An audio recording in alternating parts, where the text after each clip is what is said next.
The village of Eldridge nestled like a forgotten melody in the cradle of jagged peaks, where fog rolled down from the summits each dawn like the breath of slumbering giants. Aria had lived here all her 17 years, her days woven into the rhythm of the river that snaked through the cobblestone streets. She was the girl with the calloused hands from tending her family's herb garden, the one who mixed salves that healed the villagers' aches but could never quite mend her own restless heart. It started innocently enough, as these things often do. Aria's best friend, Leora, had always been the spark to her steady flame. Leora's laughter danced like fireflies at dusk, drawing crowds to her storytelling circles by the hearth.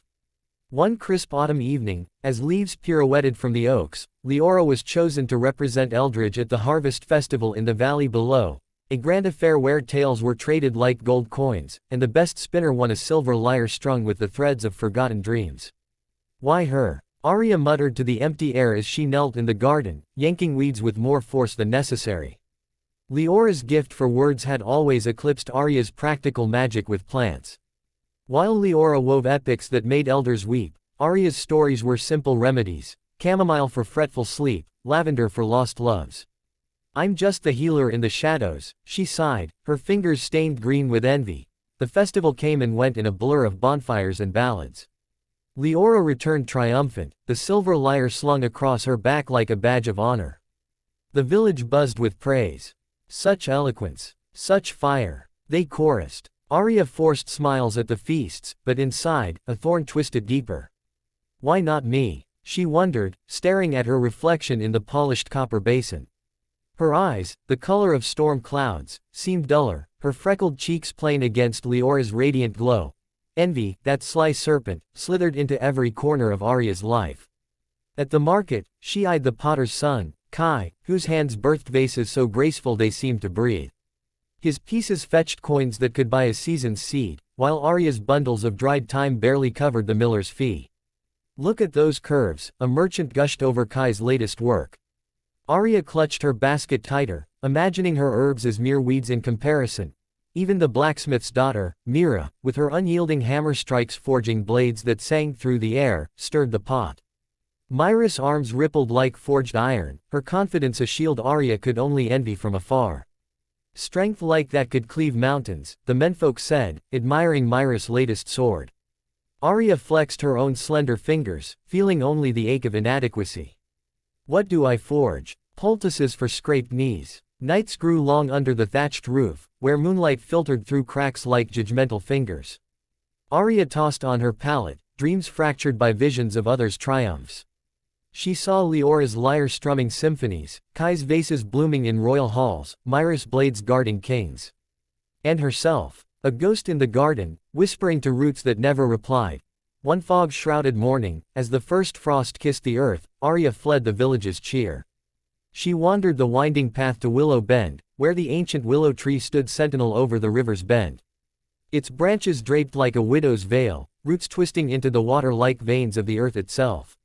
Legend spoke of the willow as a keeper of secrets, its leaves murmuring truths to those desperate enough to listen. Collapsing against its gnarled trunk, Aria let the tears come, hot, unchecked rivers that soaked the moss. "Why am I not enough?" she cried to the indifferent current. The wind stirred, and the willow seemed to lean closer, its leaves rustling in a language older than words.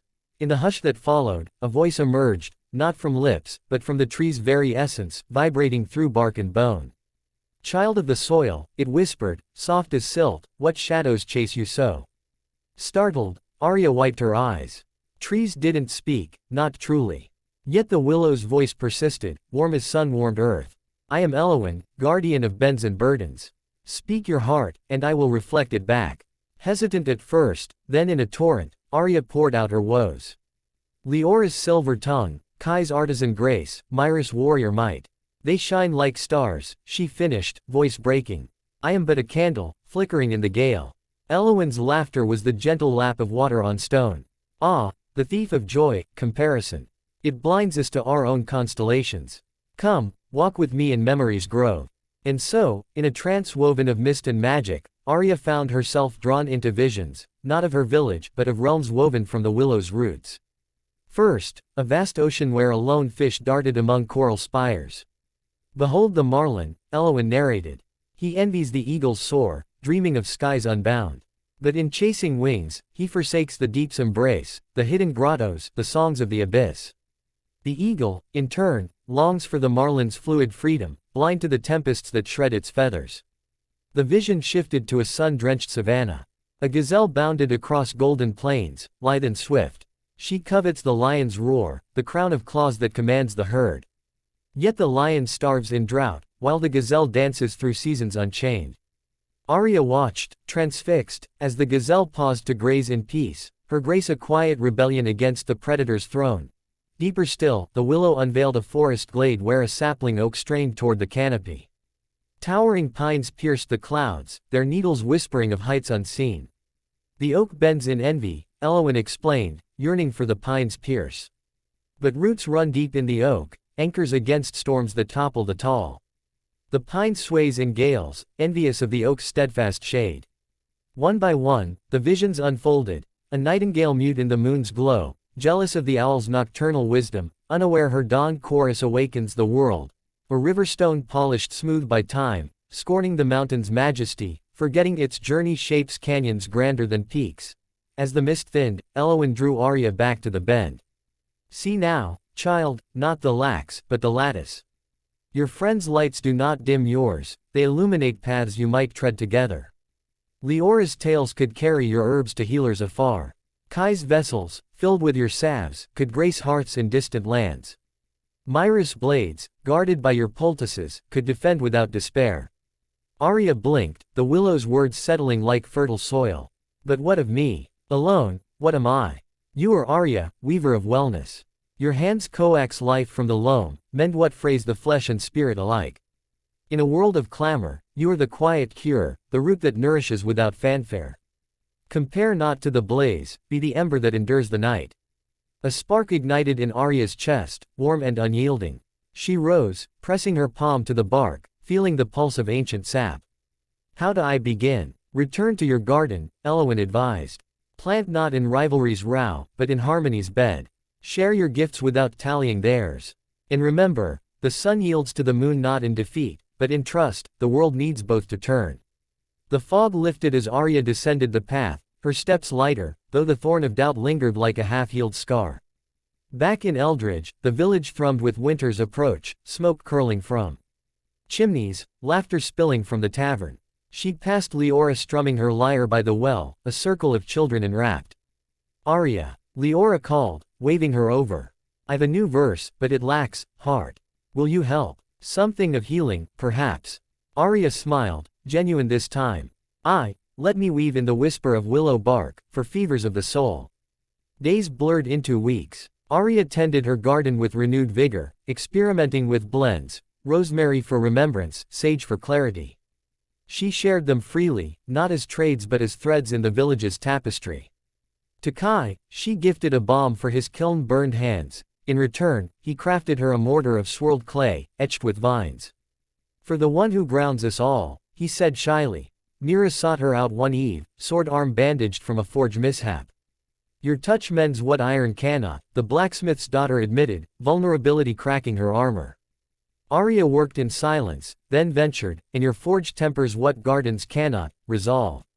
Even Leora leaned on her, incorporating Aria's lore into tales that now pulsed with authenticity, stories of roots reclaiming ruined soil, of blooms defying frost. The silver lyre sang of more than glory, it echoed endurance. Winter's grip tightened, blanketing Eldridge in snow like a quilt of quiet. On the solstice, as stars pricked the velvet sky, the villagers gathered for the Yuletide rite. Leora spun the opening yarn, Kai unveiled lanterns shaped like fireflies, Mira demonstrated a blade dance that wove light from shadow. When Aria's turn came, she stepped forward not with words or wonders, but a simple offering, a communal brew simmered over the fire, infused with herbs of unity, fennel for fellowship, mint for mirth. As they sipped, warmth spreading like roots through frostbitten earth, murmurs of gratitude rose. To Aria, the heart of our hearth, an elder toasted. No silver lyre, no polished vase, no gleaming sword, but in that moment, Aria felt seen, not as a shadow, but as the steady glow that bound their lights. Later, alone by the river, she returned to Willow Bend.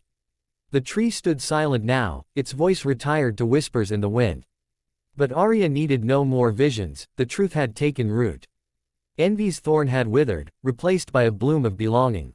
She was not less for their more, she was the more that made their less whole. In the years that followed, Aria's garden flourished beyond Eldridge's bounds. Travelers carried her remedies to valleys and vales, tales of the healer's touch preceding her like heralds. Leora chronicled their adventures in epics co-authored under starlit skies. Kai's vessels bore her blends across borders, Myra's escorts ensuring safe passage, and Aria. She walked her path with the Willow's wisdom etched in her veins, be the you that only you can be. For in a world of eagles and marlins, oaks and nightingales, it was the quiet ones, the candles in the gale, who ensured the flame never fully died. As spring unfurled its green banner once more, Aria knelt in her garden, hands deep in the soil. A seed, small and unassuming, slipped from her fingers into the furrow. She covered it gently, knowing it would rise not in haste, but in its own time, strong, singular, sufficient.